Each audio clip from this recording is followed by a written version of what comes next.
abaabulka bannaanbax nabadeed diyaar muu tihiin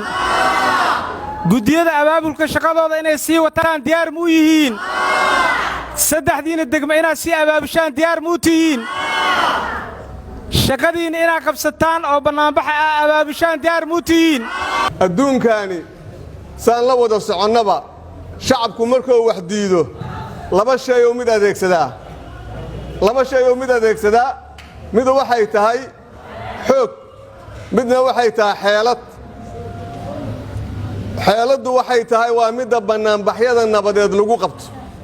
bannaanbaxa nabadeed wuxuu ka awood badan yahay midda xoogga oo qoraga ah qoragu dad baa lagu dilayaa dadna waa lagu dhaawacayaa waana lagu barakacayaa laakiin bannaanbaxa nabadeed ma lagu barakacayaa madadaa lagu dilayaa madadaa lagu dhaawacayaa ma cidoo wuxu dhimaayaa jiro bannaanbax nabadeed waa dastuuri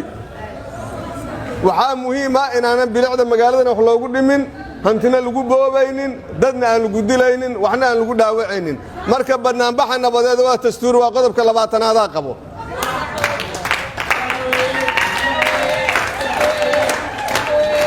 bannaanbaxaas nabadeed ayuu ahay bannaanbaxa maanta oo 13 ah oo maalintii khamiista oo ku beegnay oo la baajiyey oo dib loo dhigay suudaan waa aragteen diktaatoorka intaasoo sanaystay midaxay ku rideen maqoray ku rideen bannaanbaxay ku rideen bannaanbaxa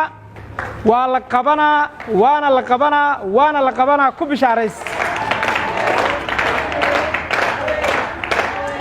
laakiin bannaanbaxa waxaa la qaban doonaa iyadoo odayaasheennana ay raalli yihiin odayaashii dhaqanka oo hawiye oo raalli ah oo ku qanacsan idinkana aad si fiican u abaabulan tihiin wakhtiga la qaban doonana waa soo sheegi doonnaa hadduu ilaah yidhaahdo anigu ku hadlaayo magaca golaha bulshada banaadir waxaan idin leeyahay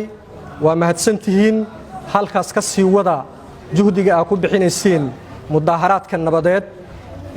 waxaana rajaynayaa hadduu ilaahay yidhaahdo odayaasha dhaqanka tixgelinta aad siinay oo ahayd in aan dhegaysanno codsigooda ahaa in la baajiyo bannaanbaxa maanta waxaan ka rajaynaynaa ayagana in ay soo jawaabaan dadkaanu waa bulshadii gobolka banaadir qaybta waqooyiga muqdisho